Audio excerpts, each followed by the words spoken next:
All right, let's go on to our weekly segment. We're doing some buy low and sell high, guys.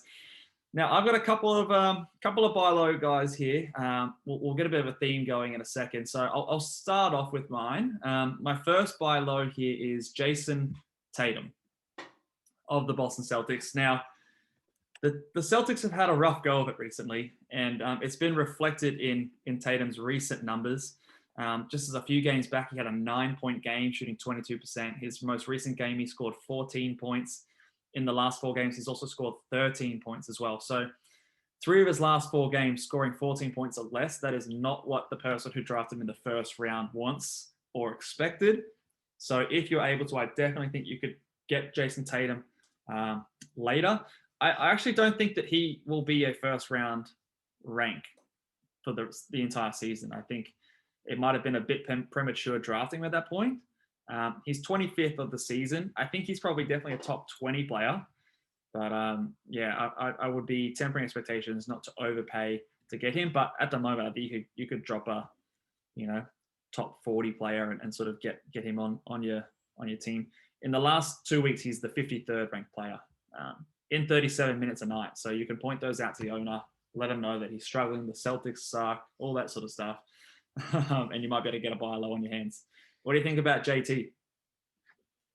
Yeah, his field goals really come down. Only 40% over the past couple of weeks, and he's taken 20 a game, so he's letting it fly. It's just not quite going for him. He does take pretty hard, pretty demanding shots in terms of step backs and whatever. So he is one of those guys I think will, over the course of his career, will go through streaky months just because of the difficulty level of kind of like the shots that he does put up there. I think it's a good contender.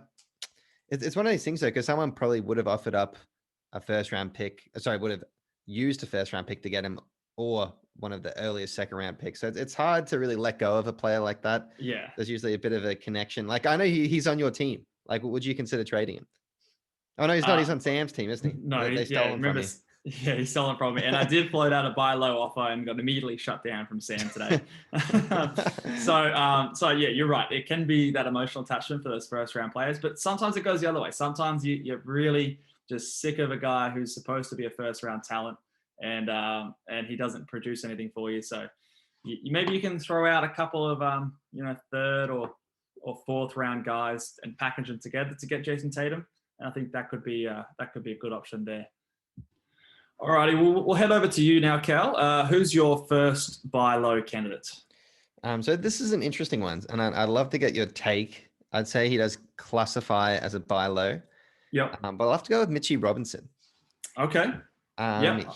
He was performing well, great defensive stats, and was surprisingly high on the ranks. He was getting up to the 50s, just purely based on the steals and I guess the rebounds as well. But those blocks were the main asset that he was bringing the team.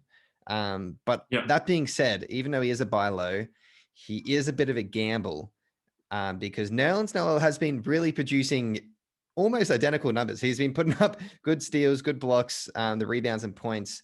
And I will say Mitch Robinson's been out for 8 games. Do you want to hazard a guess what the Knicks are in those games? Oh, something good, I reckon. I don't know. 6-2. Jeez. So it's a weird one because, I mean, will he get locked back into the starting lineup? If he does, it's a total win and it's a definitely a good buy low. So that is one kind of, if you think that is definitely going to happen, that is a good angle to go for to make the trade. Yeah. I guess you could have some worried owners out there. He's obviously a very specific type of player. I know you and I have both been historically a bit lower on him anyway. So I guess you got to really sort of feel out what the owner thinks of him. And when we're saying buy low, I'm assuming you're saying buy really low, like send some outside of the top 100 kind of players. He's injured. He's looking like he's back mid-March, mid to late March is sort of the prognosis there. The good news is that the Knicks are doing well, so they want him back soon. They're not going to just tank and let him sort of sit out games. So I think that helps his sort of time back to recovery process. But he's a very specific type of player. So if you need someone who's high field goal percentage, high rebounds, high blocks, steals, You're worried about your turnovers. You want to keep those low. He's the perfect player there. But for some teams, it's obviously not going to be a buy low because you might not care about those stats. So, yeah, I could see it going either way. I think he will walk back into the starting lineup. I don't think Nerlens is going to stop him from returning to the minutes that he's in. So I'm not worried there. Yeah, it's just more about what you actually think of him as a player. So if you think that the owner is worried about Nerlens still in the job, then definitely you can get a buy low. But I'm not too concerned. Are you worried at all? Do you think that Nerlens could take the role? I think there's some potential there.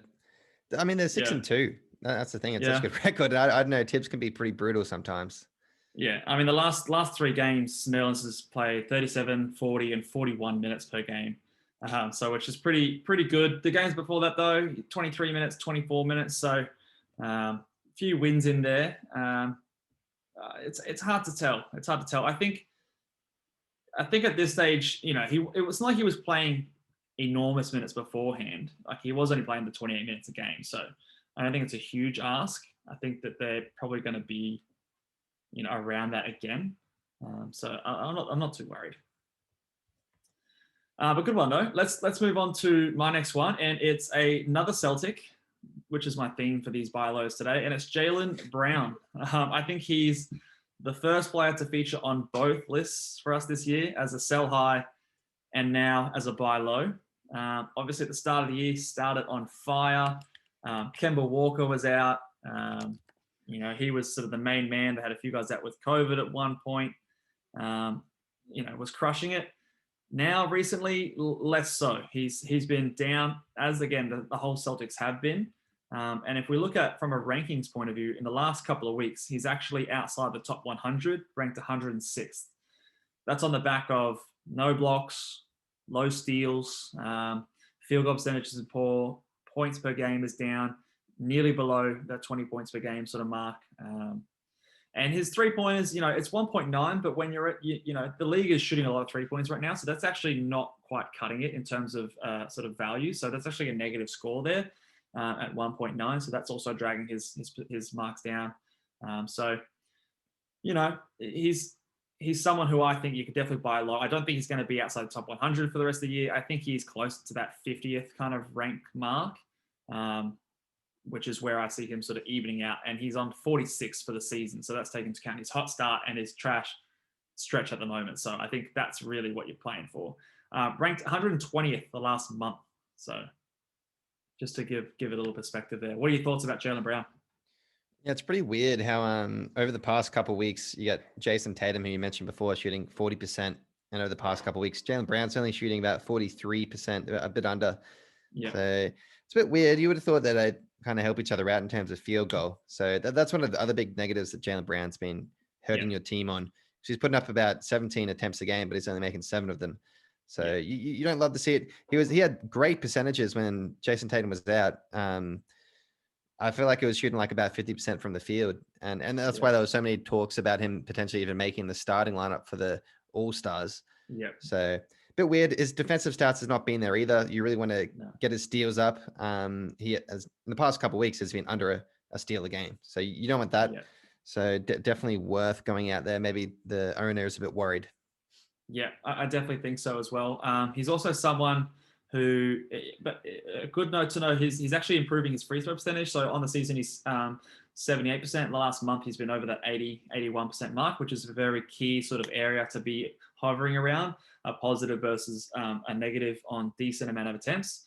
But yeah, I think just make sure you sort of know what you're paying for with Jaylen Brown, because we have seen wild swings in his value.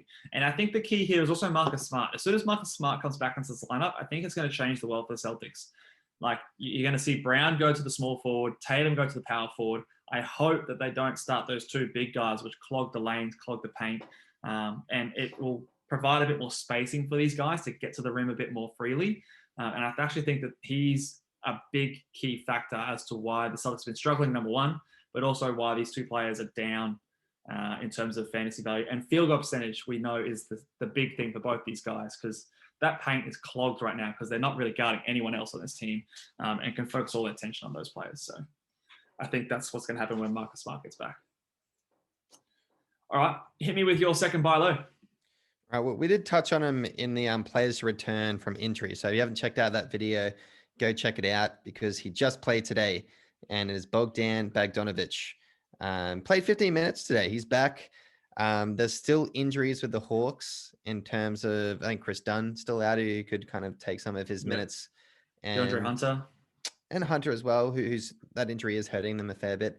But I think he's going to boost their roster. He's worth an ad first and foremost if he's on the waiver wire, pick him up. But if there's an owner out there who maybe picked him up, even if, say, for example, Mitch, I know you picked him up today, I could throw a low ball offer at you now if I thought there was some potential there. And I think there is some potential there. Maybe. It's with the injuries. So he could be a buy low. I think he classifies. Yeah, I don't mind it. I think obviously you're buying really, really low. Like if you've got a short term value, no one really comes to mind. Maybe a Jaylen Brunson, maybe you throw out there who's been playing decent recently.